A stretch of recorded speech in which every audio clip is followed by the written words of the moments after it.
قد أفلح المؤمنون মুমিনগণ সফলকাম হয়ে গেছে الذين هم في صلاتهم خاشعون কারা সফলকাম হয়ে গেছে কারা সাকসেসফুল হয়ে গেছে কারা কামিয়াবি হয়ে গেছে আল্লাহ বলেন الذين هم في صلاتهم خاشعون যারা খুশু হুজুর সহিত নামাজ পড়ে তারা খুশু এবং হুজুর সাথে নামাজ আদায় করে তারা সফল কাম হয়ে গেছে ওই তারাও জান্নাতুল ফেরদাউসের অধিবাসী এখন চিন্তা করি আমরা কতজন নামাজ পড়ি এবং কতজন নামাজ পড়ি না যারা নামাজ পড়ে তারা জান্নাতুল ফেরদাউসের অধিবাসী হবে আর যারা নামাজ পড়ে না তারা তো জান্নাতুল ফেরদাউসের অধিবাসী হইতে পারবে না এই জন্য আল্লাহ বলেছেন আল্লাযীনা হুম ফি সালাতিহিম খাশিউন যারা নামাজ আদায় করে খুশু এবং হুজুর সাথে বিনয়ীভাবে নামাজ পড়ে নম্রতার সহিত নামাজ পড়ে ভদ্রতার সহিত নামাজ পড়ে যারা নামাজে দাঁড়াইয়া এই দিক সেই দিকে তাকাই না একমাত্র আল্লাহ রাব্বুল আলামিনের দুনে নামাজ পড়ে আল্লাহর ধ্যানে যারা নামাজ পড়ে নামাজের প্রত্যেকটা ফরজ প্রত্যেকটা ওয়াজিব প্রত্যেকটা সুন্নাত প্রত্যেকটা মুস্তাহাব যারা সঠিকভাবে আদায় করে তারা হয়ে গেল খুশু এবং হুজুর সহিত নামাজ পড়ল আর যারা নামাজ পড়ে ঠিক রুকু ঠিক নাই সিজদা ঠিক নাই তেলাওয়াত ঠিক নাই এই তাদের নামাজ হবে না তারা জান্নাতুল ফেরদাউসের অধিবাসী হবে না এখন চিন্তা করে আমরা কতজন মানুষ নামাজ পড়ি অনেক মানুষ ফ্যামিলি আছে কেউ নামাজ পড়ে না অনেক ঘর আছে কেউ নামাজ পড়ে না আর অনেক ফ্যামিলি আছে মা নামাজ পড়ে বাবা নামাজ পড়ে ছেলে মেয়ে নামাজ পড়ে না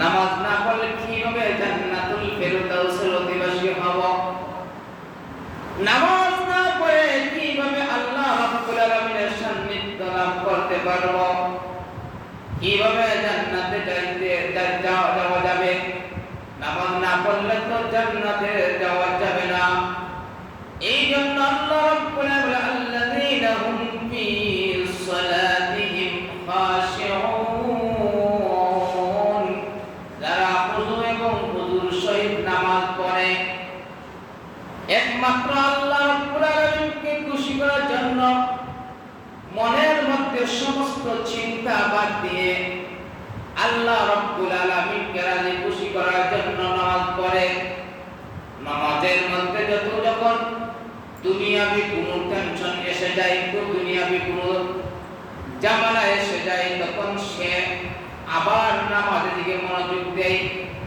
ওই মনোযোগ দেওয়ার নাম হলো খুশু এবং হুজুর কথা বলতেছেন যে যারা নামাজে দাঁড়াইয়া সেটা স্থান দিকে তাকায় তারা হইলেন আল্লাহ রাব্বুল আলামিন তাদেরকে খুশু এবং হুজুর সহিত নামাজ পড়ে এই জন্য হাদিসের মধ্যে আল্লাহ বলেন তুমি এমন ভাবে নামাজ পড়ো যেন নামাজে দাঁড়াইয়া আমি আল্লাহকে দেখতে পেরেছো আর তুমি এই পর্যন্ত বুঝতে পারো নাই তাহলে তুমি মনে করো আমি তো আমার প্রভুকে দেখি না কিন্তু আমার প্রভু আমাকে দেখতেছে এইভাবে নামাজ পড়ো পাইলাম তারাহু ফাইন্নাহু ইয়ারাকা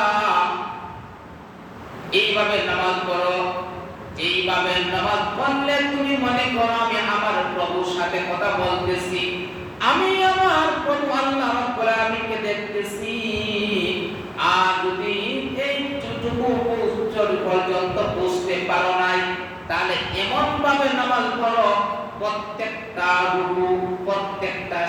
সেজদা ভালোভাবে আদায় করো। والذين هم عن اللغو معرضون।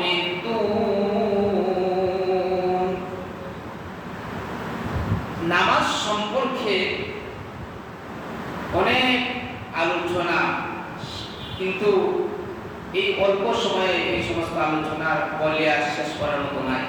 তবে সংক্ষেপে বলতেছি যে নামাজের মাধ্যমে কয়েকটা ফায়দা বলতেছি। নামাজি ব্যক্তি সবসময় পবিত্র থাকে। পেশাব করিয়া পানি নয় বলে আমি তো নামাজ পড়া লাগবে,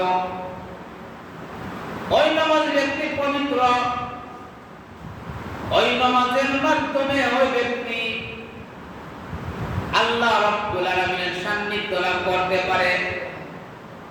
নামাজের মাধ্যমে আল্লাহ বিপদ থেকে তাকে উদ্ধার করেন।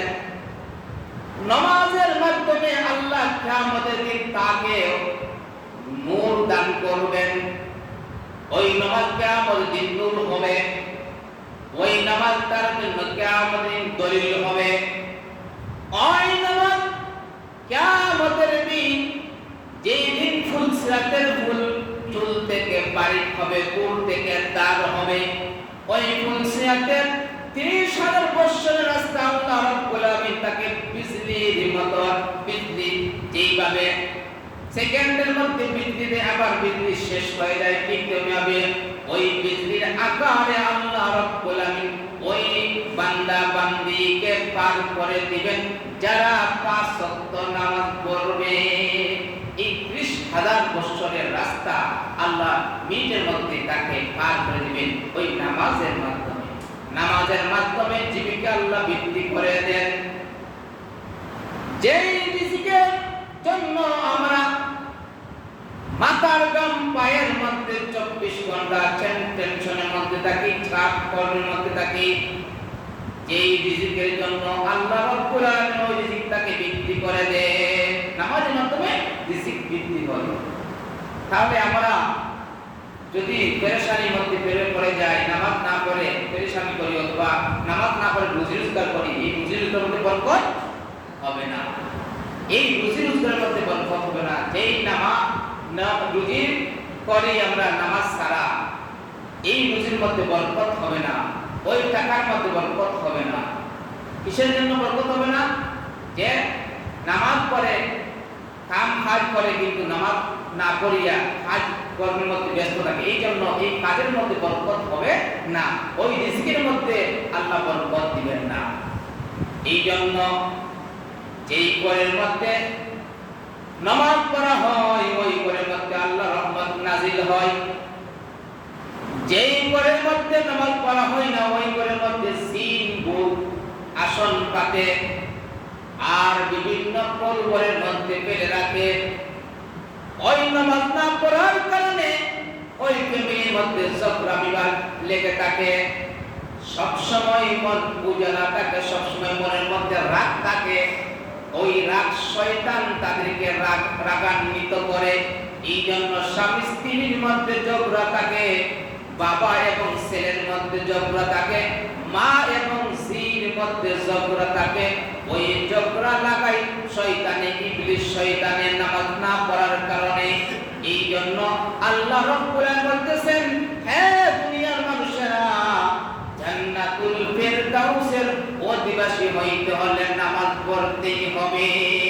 নামাজ ছাড়া কোনো উপায় নাই। as-সালাতু রাসূল ইবাদত। যেমন ভাবে মাথা ছাড়া মানুষ হইতে পারে না, ঠিক তেমনি ভাবে নামাজ ছাড়া একজন মুমিন মুসলমান হইতে পারে না। মুসলমান এবং কাফিরের মধ্যে যেই পার্থক্য, সেই পার্থক্য হয়ে যায় নামাজ। মুসলমান নামাজ পড়ে আর হিন্দু নামাজ পড়ে না। আগে হিন্দু আর আগে মুসলমান এক লাগান। কিভাবে লাগান? যেমন মুসলমানের দাড়ি রাখতো আর হিন্দুও দাড়ি রাখতো।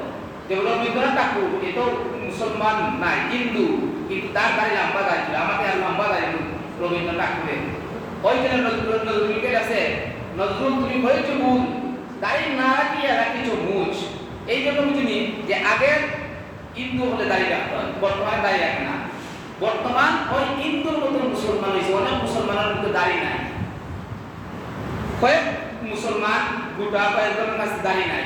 এই জন্য যে মুসলমান হইলে গেলে তার আলামত হইলে গেলে নামাজ এবং তার দাড়ি রাখবো।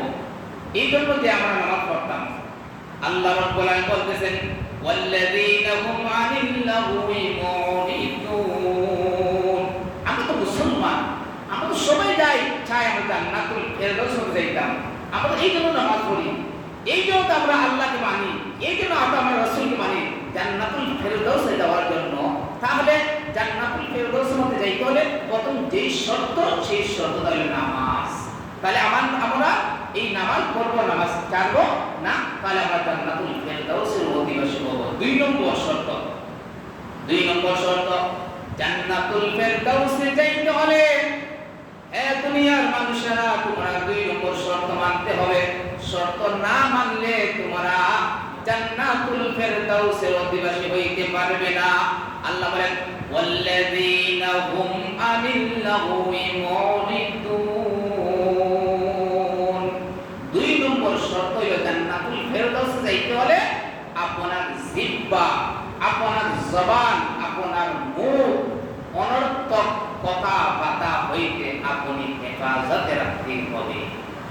2 নম্বর শর্ত অনর্থক কথাবার্তা থেকে বেহুদা বসার কথা, বেহুদা কথা, যেই কথার কোনো মূল্য নাই, যেই কথা কইলে এই কথা গুনাহ হয়, এমন কথা মুখ থেকে যেন বাহির না হয়। তোমার জবানকে, তোমার জিহ্বাকে, তোমার মুখকে ওই সমস্ত কথা থেকে তুমি হেফাজতে রাখতে পারলে তুমি জান্নাতুল ফেরদাউসের অধিবাসী হইতে পারবে। সুবহানাল্লাহ।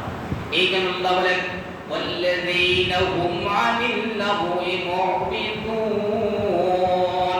ওয়াল্লাযীনা আজারাহুম, তারা আনিল লাগwi বিরত থাকে, লাগwi মানে অনর্থক কথা থেকে, মুরিদুন বিরত থাকে। যারা অনর্থক কথা বাতা থেকে নিজের জবানকে হেফাজত করে ওই ব্যক্তি, ওই সব ব্যক্তি জান্নাতুল ফেরদাউসের অধিবাসী হইতে পারবে। তাহলে আসুন এর কিছু ব্যাখ্যা দেই। এই একটার ব্যাখ্যা দিতে হলে অনেক দিনের প্রয়োজন, কিন্তু সংক্ষেপে বলতেছি যে আল্লাহ রাসূল সাল্লাল্লাহু আলাইহি ওয়াসাল্লাম হাদিসের মধ্যে ইরশাদ করেন যে অনর্থক কথা বলা, যেটা বেহুদা, যেই কথার মধ্যে কথা বললে কোনো এই কথা কোনো নাই, মূল্য নাই, অথবা এই কথার মাধ্যমে আমাদের পাপ হয়, গুনাহ হয়, এমন কথা আমরা যেন না বলি। ওই রাসূল সাল্লাল্লাহু আলাইহি ওয়াসাল্লাম বলেন মান কানা ইউমিনু বিল্লাহি ওয়াল ইয়াউমিল আখির ফালইয়াকুল খায়রা আও লিয়াসমুত। রাসূল সাল্লাল্লাহু আলাইহি ওয়াসাল্লাম বলেছেন যে যারা আল্লাহর প্রতি ঈমান এনেছে, রাসূলের প্রতি বিশ্বাস এনেছে, আমরা তো সবাই মুসলমান, আমরা তো ঈমান আনছি, আল্লাহকে মানি, রাসূলকে আমরা মানি, ফালইয়াকুল সে যেন বলে খায়রান, মানুষকে ভালো কথা বলে।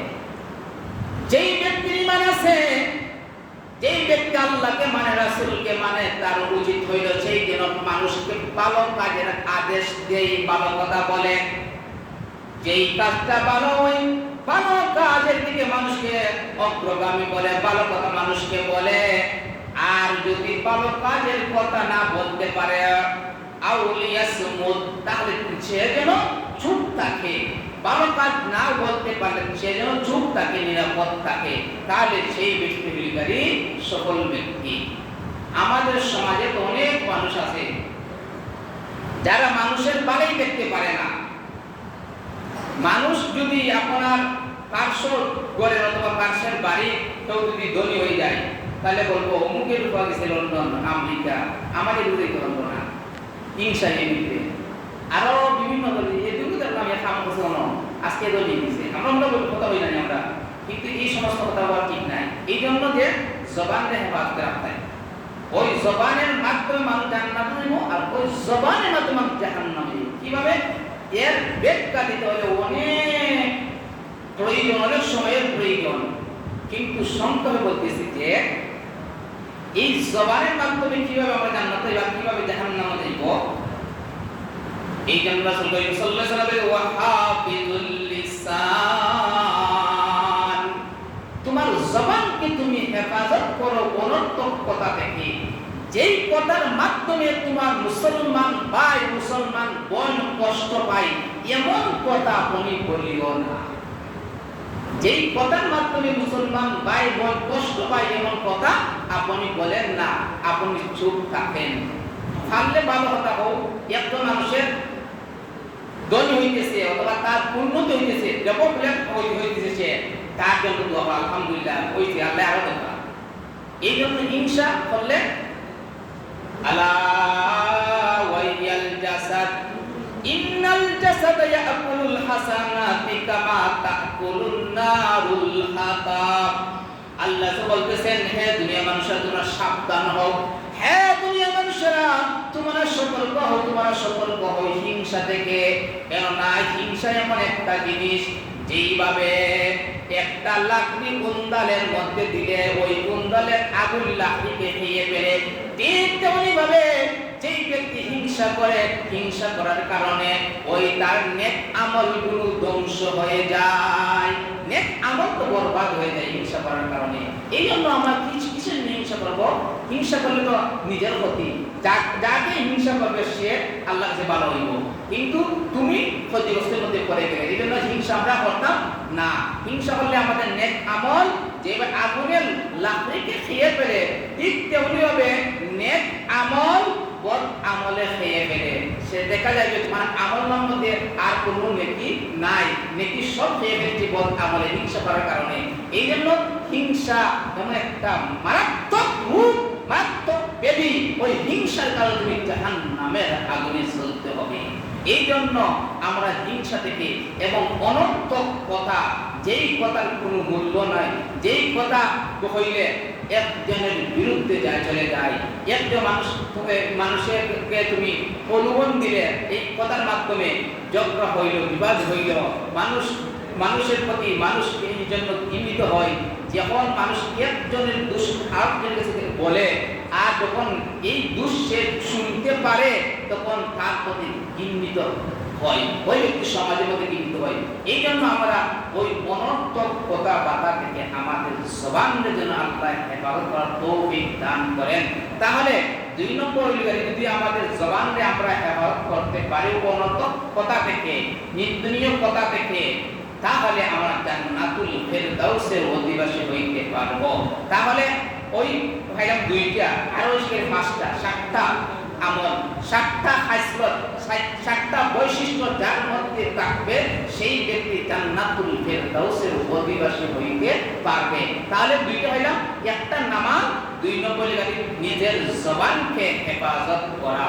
ওই 2টা সম্পর্কে আমরা শুনলাম। আল্লাহ যেন আমাদেরকে 5 ওয়াক্ত নামাজ পড়ার তৌফিক দান করেন এবং অনর্থক কথাবার্তা থেকে, হিংসা থেকে আমাদের নিজেকে যেন বাঁচাইয়া আমরা যেন জান্নাতুল ফেরদাউসের অধিবাসী হইতে পারি। আল্লাহ আমাদের সবাইকে যেন তৌফিক দান করবেন।